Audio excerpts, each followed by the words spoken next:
नमस्कार, स्वागत है आपका ईटी नाउ स्वदेश पर। मैं हूं आपके साथ पूजा त्रिपाठी और आप देख रहे हैं गुड मॉर्निंग स्वदेश। खबरों वाले शेयर्स की पूरी डिटेल आगे आपको देंगे और इसी के साथ ब्रोकरेज हाउस के रडार पर कौन कौन से स्टॉक्स हैं ये भी हम आपको आगे बताएंगे और इसी के साथ ही साथ कमोडिटी मार्केट का पूरा एक्शन और कुछ ट्रेडिंग आइडियाज़ भी आपके सामने रखेंगे। लेकिन चलिए सबसे पहले शुरुआत कर लेते हैं एशियाई बाज़ारों से।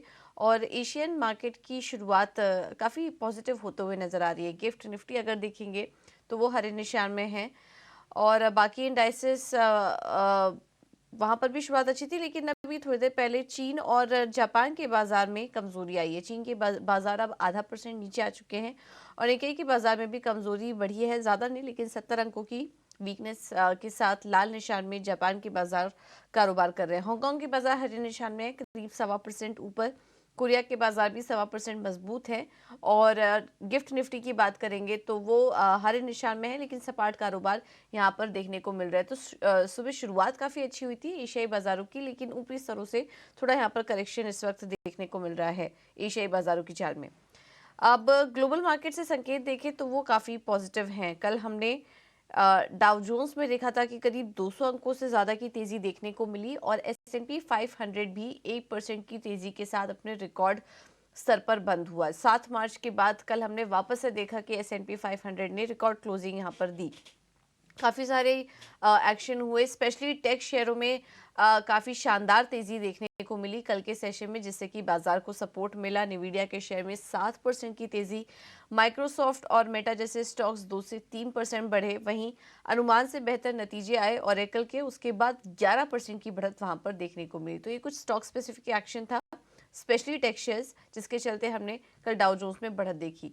इसके अलावा कल यूएस में सीपीआई के आंकड़े भी आए, महंगाई दर के। मंथ ऑन मंथ अगर बात करेंगे तो 0.4% की बढ़त हुई, सालाना आधार पर 3.1% की बढ़त 3.2% की बढ़त देखने को मिली, जो कि आंकड़े अनुमान के मुताबिक ही थे। तो महंगाई के फ्रंट पर भी अगर बात करेंगे तो नंबर्स ठीक ठाक ही थे। हालांकि अभी ब्याज दरों में कटौती को लेकर जो पिक्चर है वो क्लियर नहीं हो पा रही कि कब फेड कटौती करना शुरू करेगी, लेकिन इस बार के महंगाई के आंकड़े जो हम देख रहे हैं वो थोड़े राहत के संकेत दे रहे हैं। यूरोप के बाजार भी हमने देखा कि हरे निशान में यहाँ पर क्लोजिंग देखने को मिली और बॉन्ड मार्केट और कमोडिटी मार्केट पर नजर डाले तो अनुमान के मुताबिक ही है महंगाई दर। उसके बाद हमने बॉन्ड यील्ड्स में हल्की बढ़त देखी। डॉलर इंडेक्स 102 के पास सपाट और जैसा कि हमने आपको बताया कि फिलहाल महंगाई ब्याज दरों में कटौती को लेकर इन आंकड़ों को देखते हुए, जो कल महंगाई के आंकड़े आए, इसे देखते हुए अभी भी क्लैरिटी नहीं बन पा रही है कि कटौती कब से शुरू होगी। उसके बाद हमने देखा कि सोने में जो रिकॉर्ड तेजी बनी हुई थी वहां पर भी मुनाफा वसूली हावी होते हुए दिखाई दी सोने की चाल में। कच्चे तेल की बात करें तो कल वहां पर भी तेजी के साथ हल्का कारोबार हुआ, हालांकि क्लोजिंग सपाट देखने को मिली, लेकिन हल्की बढ़त वहां पर भी थी। और ओपेक की तरफ से भी आंकड़े आए, ओपेक के डिमांड आउटलुक के आंकड़े आए, जिसमें कि उनका कहना था कि 2.2 मिलियन बैरल प्रतिदिन की बढ़त का अनुमान है। और इस रिपोर्ट के आने के बाद हमने देखा कि कच्चे तेल में हल्की नरमी वहां पर देखने को मिली और महंगाई के आंकड़े के बाद हमने देखा वहां पर भी हल्की नरमी थी। लेकिन ओवरऑल बात करें तो सपाट ही कारोबार हो रहा है और अभी भी $82 के पास कच्चा तेल बना हुआ है। तो ये है आज के संकेत, बहुत ज़्यादा कुछ नेगेटिव या पॉजिटिव संकेत नहीं कहेंगे, ठीक ठाक ही हैं। स्पेशली सीपीआई के आंकड़े जो आए अनुमान के मुताबिक थे, उसके बाद हमने देखा कि अच्छी तेज़ी देखने को मिली अमेरिकी बाजारों में। तो संकेत ठीक ठाक ही हैं ग्लोबल मार्केट से। एक बार एफआईज और डीआईएस के आंकड़े समझ लेते हैं, उसके बाद हम देखेंगे कि आज भारतीय बाजारों के लिए अहम स्तर कौन से होंगे। कैश मार्केट में एफआईआईज ने कल बिकवाली खरीदारी की, 70 करोड़ के आसपास की खरीदारी यहाँ पर देखने को मिली है। बहुत बड़ा आंकड़ा नहीं है, लेकिन नेट नेट अगर देखेंगे तो यहाँ पर खरीदारी का ही आंकड़ा नजर आ रहा है। लेकिन डीआईएस की तरफ से अच्छी खरीदारी हुई है और 2358 करोड़ की बाइंग डीआईआईज करके गए। इंडेक्स फ्यूचर में 442 करोड़ की खरीदारी का आंकड़ा है। वहीं इंडेक्स ऑप्शन में देखेंगे तो एफआईआईज ने बिकवाली की है 7641 करोड़ की। आज बैंक निफ्टी की एक्सपायरी भी है और कल के दिन हमने देखा था कि बाजार की जो क्लोजिंग हुई वो हल्की रिकवरी के साथ बंद हुई। हालांकि बैंक निफ्टी लाल निशान में ही बंद हुआ और निफ्टी भी देखेंगे तो 22,300 के आसपास क्लोजिंग देखने को मिली। तो कल का दिन उतार चढ़ाव भरा था भारतीय बाजारों के लिए। आज कौन से लेवल्स इंपॉर्टेंट होंगे ये एक बार समझ लेते हैं। हमारे साथ फोन लाइन पर डिम्पी कालरा जुड़ चुके हैं पूरा अपडेट लेकर। डिम्पी, गुड मॉर्निंग, बताइए। गुड मॉर्निंग पूजा। अगर आप कल अभी बैंक निफ्टी से मैं शुरू कर देता हूँ। इनफैक्ट जैसे आपने छोड़ा है, बैंक निफ्टी ने कल 47,800 का टारगेट लगाया और यही हमारा कल का टारगेट था। अगर आप गौर फरमाएंगे तो कल हमने 47,800 पहला टारगेट 48,000 बोला था और कल का जो निफ्टी का हाई, बैंक निफ्टी का हाई लगा वो 47,812 का है। आप टर्मिनल्स को चेक भी कर सकते हैं। दूसरा इंपॉर्टेंट बात, बैंक निफ्टी के अंदर अभी पुट कॉल रेशियो थोड़ा ठीक है। बैंक निफ्टी के अंदर 0.71 है, इसलिए बैंक निफ्टी को भी शॉर्ट नहीं करना चाहिए। टिपिकली बैंक निफ्टी अपने बाय जोन के अंदर आके खड़ा हुआ है। ये 47,000 से लेकर 47,300 का जो एरिया है, इसका टिपिकली बाय जोन है। और कल भी मार्केट ने भले उतार चढ़ाव दिखाया, लेकिन रेंज का दिखाया। रेंज के टॉप एंड पे गया और रेंज के लोअर एंड को भी उसने टेस्ट ही कर दिया सेम डे, सिंगल डे के अंदर ही। तो इसलिए मार्केट आपको बहुत जोर से शेक कर रहा है, जो हम आपको लगातार बता रहे हैं कि मार्केट जब तक रेंज का ब्रेकआउट या ब्रेकडाउन नहीं करेगा तब तक कोई बड़ा मूव नहीं देगा, लेकिन इस रेंज के अंदर भी बहुत जोर से शेक करेगा। इसलिए थोड़ा सावधानी से काम करना चाहिए। ये इस समय का सबसे डिसिप्लिन्ड मार्केट है। ये लेवल से ही बढ़ता है और लेवल से ही गिरता है। इसमें कोई यूफोरिया नहीं है, कोई इसमें फ्रॉड नहीं है। तो इसलिए ये बहुत ही डिसिप्लिन्ड है और आपको लेवल के साथ ही काम करना चाहिए। आज फिर से अगर आप बैंक निफ्टी देखना चाहें, बैंक निफ्टी की वीकली एक्सपायरी है, तो एक तरफ की कॉल या एक तरफ की पुट्स आज काफी हद तक जीरो हो जाएंगी। तो इसलिए थोड़ा सावधानी के साथ ट्रेड कीजिएगा। मार्केट कहाँ पे जाएगा उसी से मान लीजिए अगर ऊपर गया और ऊपर जाने की मैं रेंज बताता हूँ, अगर 47,500 के ऊपर आके खड़ा हो गया तो ये ड्रैग करता जाएगा और जैसे ये ड्रैग करता जाएगा तो फिर पुट्स वालों को अपने सारे प्रीमियम देने पड़ेंगे आज में, क्योंकि आज 13 तारीख है और वीकली एक्सपायरी है। सेम अगर ये नीचे जाता है 47,000 के तो ये ड्रैग करता आएगा और 46,800 को भी टेस्ट करवा देगा आज में।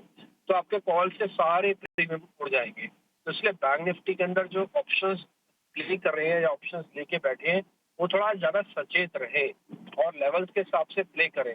दूसरा, नए ऑप्शंस के अंदर अगर आपको काम करना है तो आज बैंक निफ्टी के अंदर आप कर सकते हो, पर ध्यान रखा जाए जब तक 47,000 ब्रेक नहीं होगा, बैंक निफ्टी डाउन नहीं होगा और 47,500 नहीं होगा तो कवरिंग नहीं कराएगा। इसके बीच में शेक करेगा, इसलिए कॉल और पुट लेते समय थोड़ा सावधानी रखें। आते हैं निफ्टी पे। निफ्टी का ट्रेंड बिल्कुल फ्लैट है, कोई खास बड़ा चेंजेस नहीं है। इंस्टीट्यूशनल की होल्डिंग पे सिर्फ चर्निंग हो रही है और आप कल 22,200 22,500 करते दिखे। आज भी यही रेंज है, 22,200 22,500 की रेंज में आप ट्रेड करोगे। कोई खास बड़ा मोमेंटम अभी बैंक निफ्टी के अंदर ऐसा देखने को नहीं मिल रहा है। हाँ, आप अगर कोई पोजीशन लेके बैठे हैं तो उसको एवरेज वगैरह नहीं करना। अभी जो पोजीशन है सिर्फ उतनी ही रखो और जो नया लेना चाहता है वो भी ले सकता है, बट अगर ज्यादा पोजीशन नहीं ले, वो भी सिर्फ 10-20% की पोजीशंस ले अभी। और आपको रिपीट कर दो, 20% पैसा इंडेक्स के अंदर, 40% पैसा स्टॉक्स के अंदर और रिमेनिंग 40% पैसा आपको अभी कैश में रखना चाहिए, क्योंकि मार्केट थोड़ी वॉलिटिलिटी के साथ अभी कामकाज कर रहा है। तो बी अवेयर, थोड़ा साफ।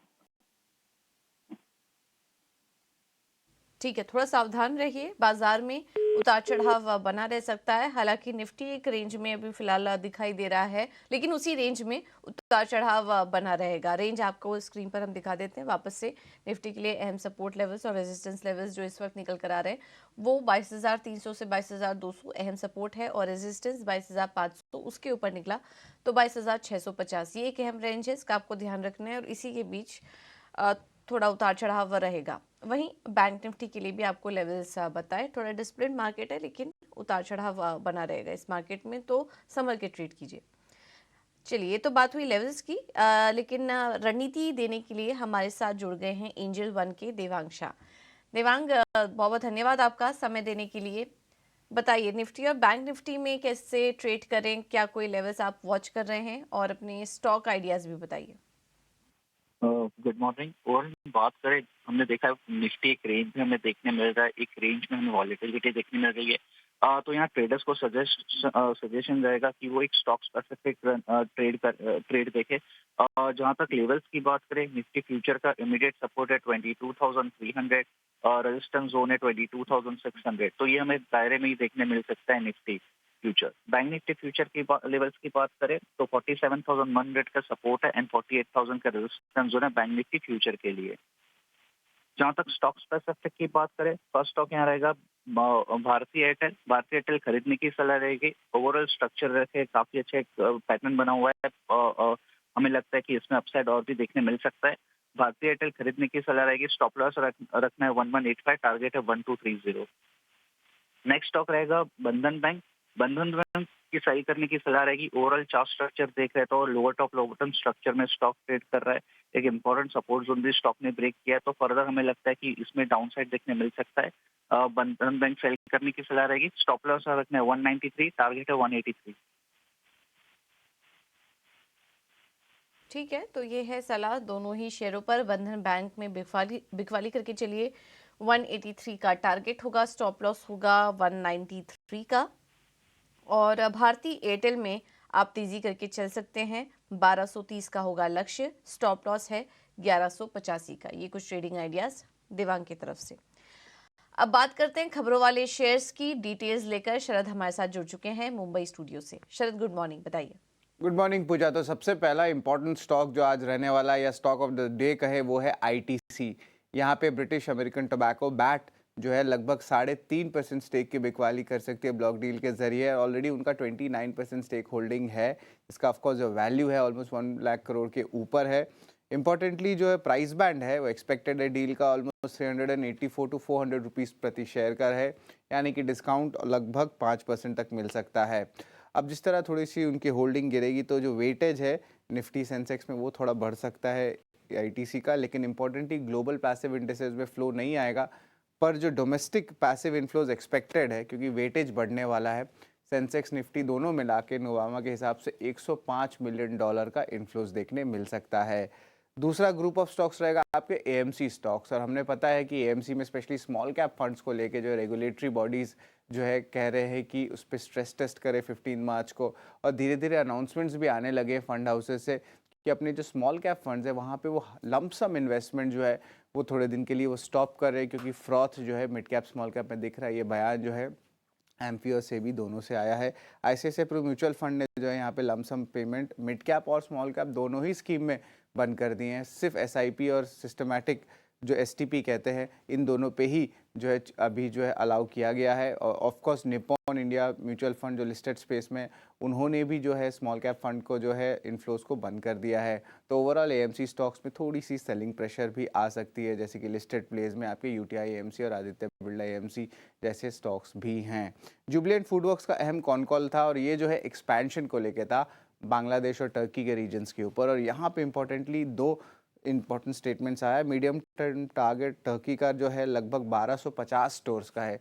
करेंटली देखा जाए तो ये आंकड़ा 690 स्टोर का है। वही अगर बात करें डोमिनोज का बांग्लादेश के मार्केट में तो अभी सिर्फ 26 स्टोर है, लेकिन ये 10 गुना बढ़ सकता है। 200 से ज़्यादा स्टोर्स बांग्लादेश में आ सकते हैं। तो दोनों ही डेवलपिंग कंट्रीज़ हैं और दोनों में एक बुलिश नज़रिया जो है जुबिलेंट फूडवर्क्स का आया है। लेकिन ओवरऑल पैट मार्जिन अगर सारे ग्रुप को जोड़े तो लगभग 9.5% का उन्होंने गाइडेंस दिया है।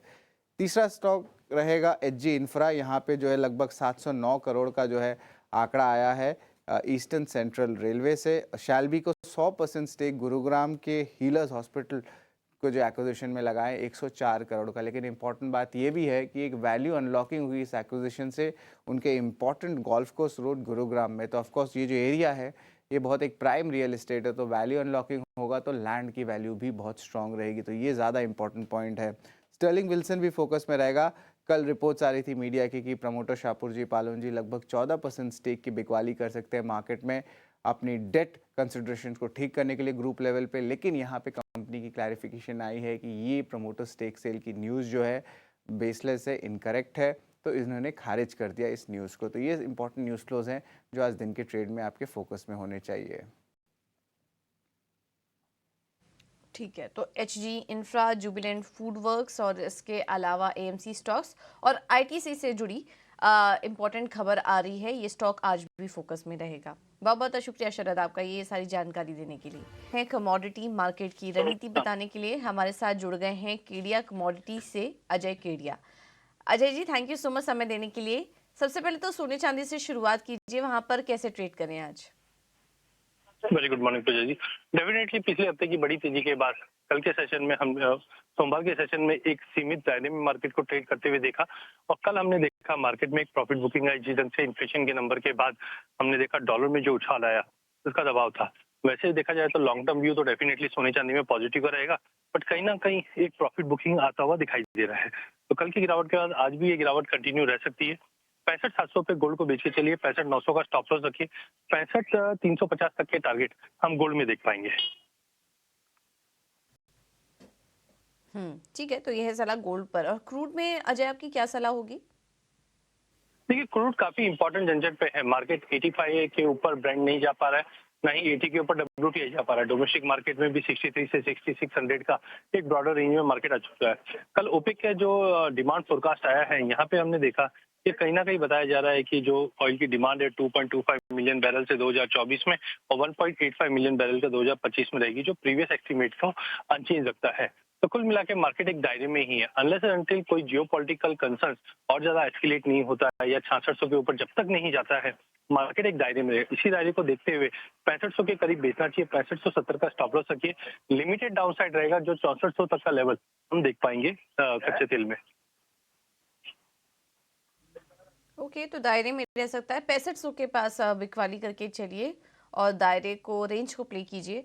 टारगेट 6400 का, स्टॉप लॉस 6570 का कच्चे तेल के लिए। अजय, आखिर में बेस मेटल्स में भी सलाह दीजिए, वहां पर आप कहाँ मौके देख रहे हैं ट्रेड करने के लिए? देखिए, बेस मेटल में 2-3 बार हमने कोशिश देखी है कॉपर की के 740 के करीब जाता है, बट सस्टेन नहीं कर पाता है। जिस ढंग से डेटा पॉइंट हमने चाइना से देखा है, कोई भी ज्यादा एग्रेसिव बाइंग नहीं दिखाई दे रहा है। इसकी वजह से मार्केट एक दायरे में बना हुआ है, जो 730 का एक सपोर्ट बन गया और 740 का एक रेजिस्टेंस बन गया।